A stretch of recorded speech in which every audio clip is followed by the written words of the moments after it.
Just look for the signs or ask, and they'll direct you. Or you could look for a constellation that's sort of poor money shaped. So, astronomy. Astronomy. You've got astronomy. Now, the next guest we have joining us on the phone, I have been looking forward to talking to ever since I got a copy of his book, which is simply called Red Top. Now, what's a red top, Sam?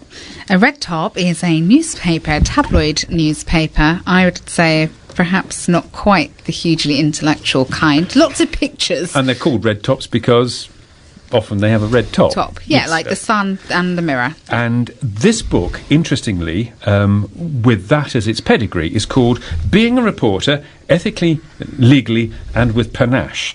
And I can think of no better person looking at his biog for lots of panache as my next guest, Bill Coles. Bill, welcome to Siren 107.3 FM. Thank you so much. Good to be with you. Well, it's a great pleasure to have you on the programme. Primarily because I am a broadcast journalist, Sam is a broadcast journalist, Nigel's a gynaecologist. You're amongst friends. Good, okay.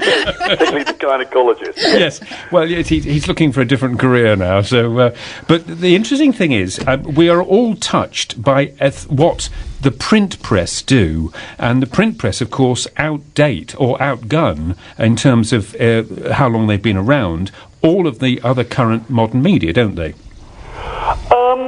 Only for the moment. I mean, the print press used to be on top of the heap about a century ago, but, you know, it's a dying market, the print press. I mean, there will be a few people like me who in 60 years' time are still buying papers, but not many. I mean, there are many better ways to get the news these days, because print press is old news by the time the papers hit the streets, really. But there's something very...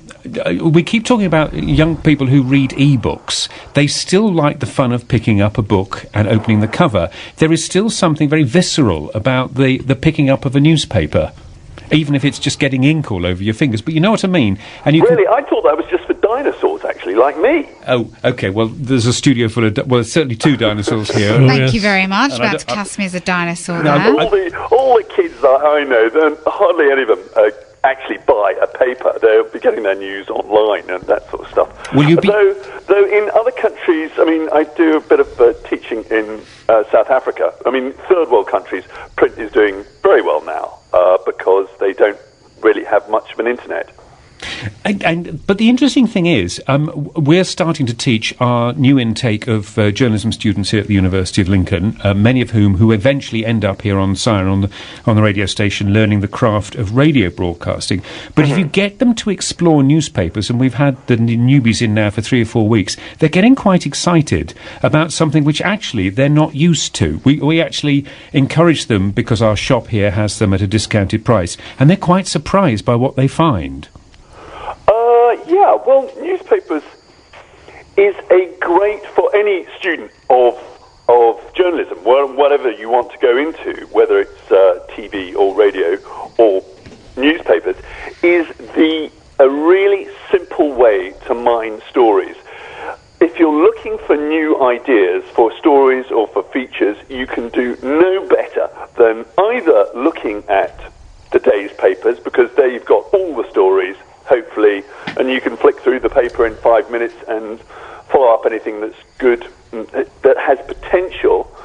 Or, even better, this is what I tell all my hacks, and it works for any newspaper on earth. If you're looking for stories, you just go through the back issues. That would be a year ago, and you're just seeing old stories, seeing if that you can get anything more out of them.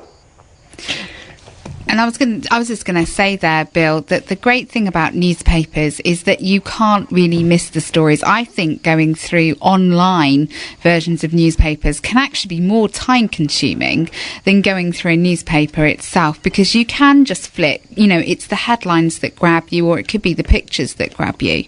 Absolutely. And so, for all these young journos, just get into the newspaper libraries, and you can flick through all the papers terribly quickly, and stuff that happened a year ago. You're looking at anniversaries, you're looking at the mum who's had 19 kids, and you just call her up to find out if she's having a 20th kid, or if she's not having a kid. Either way, it's a great story. Nigel, Well, no, I think that's a very good summary, really, because I suppose what happens with the stories in journalism is that the circus moves on. So quite often that story gets left in the lurch, and this follow-up tip to me seems very good, and I think that's the thing that Bill is stressing. Bill, Andrew gave me your book at around 3:00 because he knows I'm quite good at speed reading, and I have to say that I really, really enjoyed it. And if I were a journalist teacher, I would say make sure that all the young uns read this, because it's a fresh book, and I say that with confidence because if I were to get involved with writing an academic textbook, I'd know it'd be about 4 or 5 years out of date by the time it hits the press. But this has a young feel about it. It's post-Leveson and so, but it gives you lots of the tips and tricks of the craft, and it's also about communication skills, what works, eye contact, negotiating. Drinking struck me. Drinking struck you. Fair enough. But also it's very, very sensible advice by a man who's obviously had years and years of experience, and you've distilled it down to the nub of the issue, as it were. And in the back, you even get some tips for those who need to write their first story on how to do it. It's wonderful. I really enjoyed reading it. Oh, well, thank you so much. And is your audience specifically those who are training to be journalists?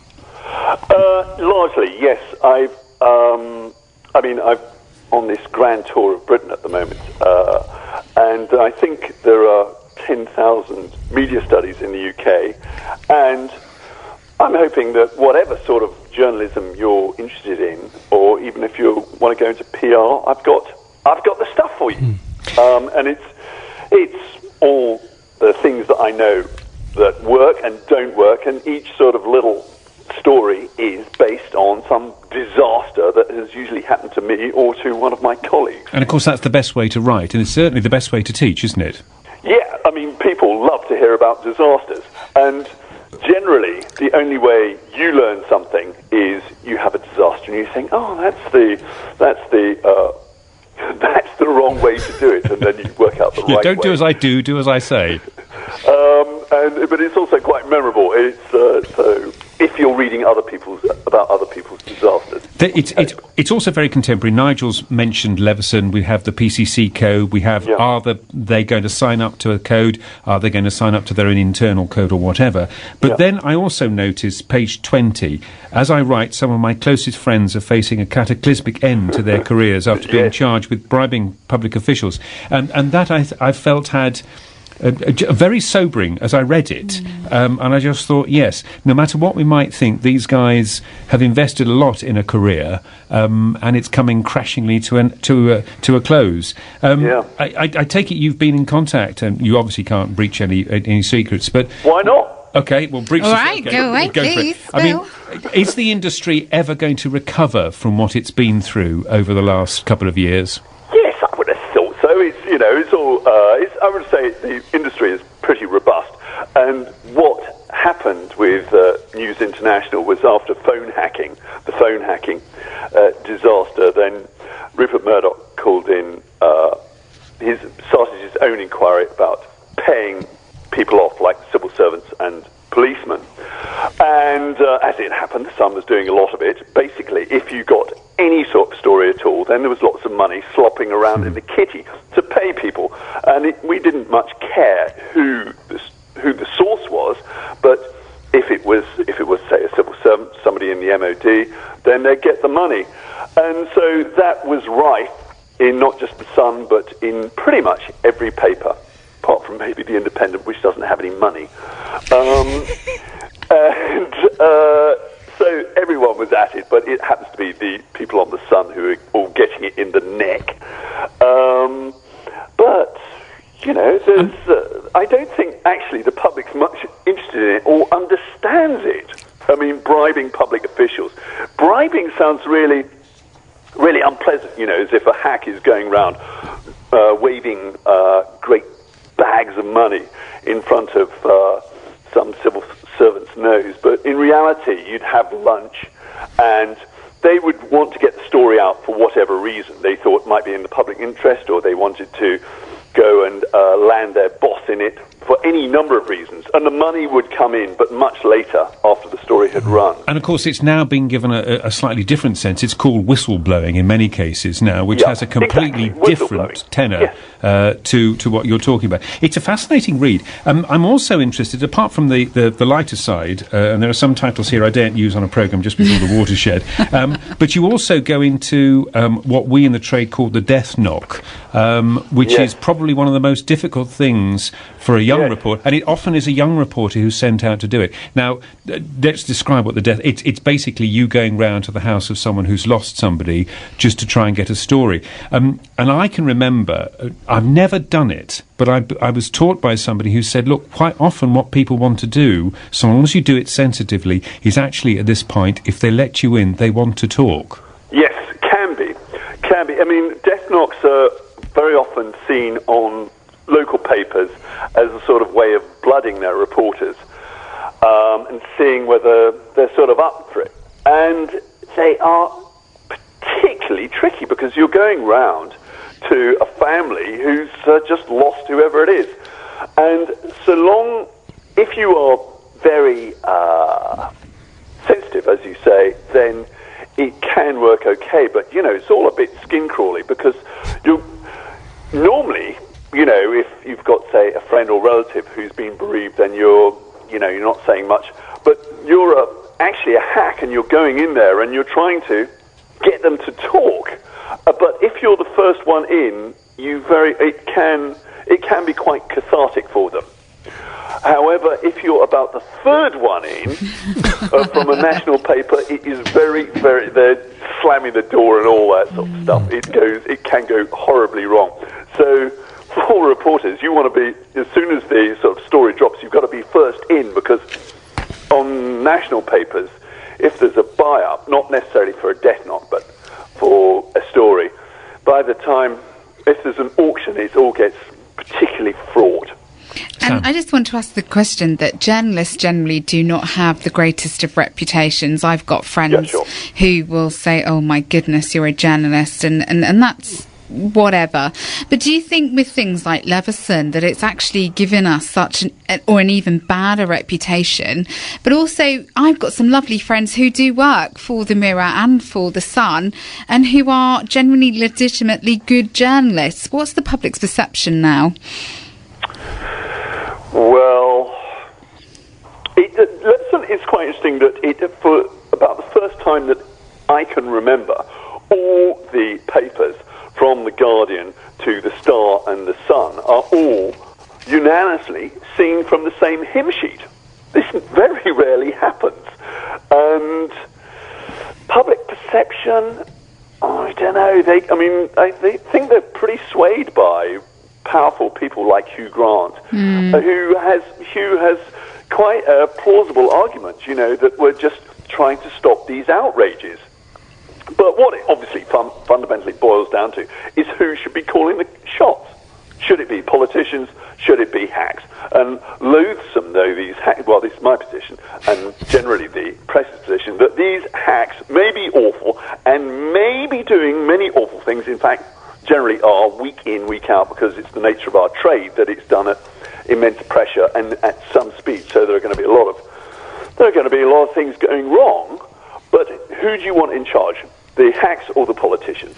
That's what it boils down to. At the end of the day, journalists do some great stuff, and the stuff that was revealed in the Telegraph with all the MPs' expenses, I think that was absolutely cracking journalism. And we did what we are paid to do, which is make people who are in power accountable for their actions. Yes, chicken's fairly coming home to roost there. I mean, I think that's partly why the MPs want to stick it to the press now. Yeah. Payback. Now, exactly. You notice, Bill, when I introduced you, I didn't do the tabloid. We've got a man who's been with Monica Lewinsky and has been on a blind date with Ivana Trump. But you have, haven't you? You haven't. You covered the Bill Clinton, Monica Lewinsky, and it says here you've had a blind date with Ivana Trump in a stretch limo. Yeah, that's quite an interesting way to get a story, which is that for any students of journalism, all you have to do is line up a product which is being promoted by a star.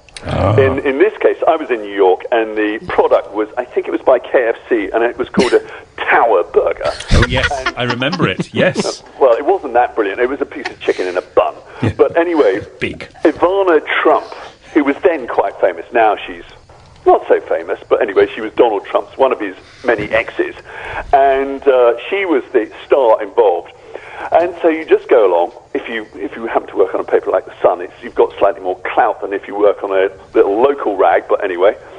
You go along and you say, will you go out for a date? We will plug your rotten burger and we will get some great copy out of it. So I took her off in a stretch limo, and there I am, on bended knees, giving her a Tower Burger. Yes. Fine. Which is not a euphemism. If you had your time again, Bill, Yes. would you plough the furrow that you have? I mean, you've been a staff reporter on Cambridge Evening News. You've in Wiltshire and Gloucestershire, as well as reaching the heights of being a reporter in London, Los Angeles, and New York. Would you still go down the same furrow, or would you think I'll go into something else? Oh, absolutely. But I'm a little bit different from a lot of other journalists because I've gone out of it. I'm afraid to say that when I was I left The Sun about 13 years ago, and I'd been on the paper for about 6 years, and I was bored witless because the stories, I had slightly been spoiled by working in New York, but the stories, particularly on tabloids, are very similar. And it's this same old merry-go-round of stuff, just with different stars sleeping with each other, but it's the same old story. And so it depends what your sort of tolerance for boredom is. Unfortunately, I wasn't married and didn't have a mortgage or anything like that, so I could get out, but I can see how sort of seductive it is to stay in, say, a job like journalism, which has, well, it is terrific fun. It's very exciting, but when you get bored, you've got to go. And so I left. I left after 6 years. If I'd stayed on, I'd be quite certain I'd be up to my neck in it at the moment. And we wouldn't be having this conversation either. Yes, well, we'd be having this conversation as I await my trial in 1 month's time, and off we go, yes. Nigel, one more question? Well, yes, two questions, actually, one and a rider, Yes, as it Nigel. were. First of all, on the basis that I'm sure that your book will have a second edition, would you consider an index in order that the students can use it fully, or is that something you've left out on purpose? Yeah, of course, an index would be great. I mean, at the moment, as you saw, Nigel, it's just a series of random bites, so you can almost pick it up and check it out. But, hacks in particular love going through the index. So where am I mentioned? You know, Yeah, exactly. They have to plough through the whole damn book to Well, find that they're not mentioned. It must be Great very marketing. galling for them. well, I suppose it must in a way, but Yes, so an index, yes, obviously, yes. Next question. my next question was going to be, I noticed when they made me look through LinkedIn that you're doing rather different things now, and it describes that you're now writing romantic fiction. Yes, and I'm an author of love stories. And I had one of those hair on the back of the moments here. The first one was about a schoolboy and his piano teacher, which sort of rings a few bells. But how's it going? Did you have an affair with your piano teacher? Well, we're well a front of the watershed, and I couldn't possibly comment for the moment, but I'm happy to talk to you later on. Okay, good. Yeah, we should do this again at 9 o'clock. Yes. Yes, yeah, please. Probably not. And I think you're turning out a series, are you, of stories rather than separate stories? Is it going to be a series of linked stories, or are they totally Yes, separate? the premise is very simple, Nigel. Imagine, how old are you? If that's not... Almost 60. Right, 60. And you probably in your life have had a number of love affairs. Hopefully at the moment you're all loved up and very settled and comfy. Absolutely. But in your life you will have had all these love affairs which, for whatever reason, have ended. Maybe Yes. they died, maybe Yes. they dumped you, maybe you dumped them, whatever it is, they all ended. Indeed, But yes. if you were to... so all I'm doing is this guy, who happens to be a journalist, he is reminiscing at all these crazy old love affairs of his. And I'm setting these love affairs in weird places that I have been and that I know, and I am banditing all my friends' stranger love affairs. And so that's what I'm doing. I'm in about 4 or 5 now, I think. Yes, Wonderful. This is fascinating because you picked on Nigel, and you could not have picked on a better character to ask about his previous life. But anyway, right, have you got a love affair like a bandit? I'm sure he'll be in touch via LinkedIn. I think this is something he'll probably blog about. Right, okay. It's an honour to serve. Yeah. Bill, we must let you go. I want to hear about the piano teacher. Yeah, several piano Off teachers, air. yes, and he could never get his scales right. But let's move on from that. It's 6 minutes to 6. We have got to go. I've kept you for so long. It's been a pleasure. It's been absolutely wonderful. Your book is called Red Top. It's by Bill Coles, Being a Reporter, Ethically, Legally and with Panache. It's available from Paper Books. Is there a website we can go to get it? Yes, I think it's Legend...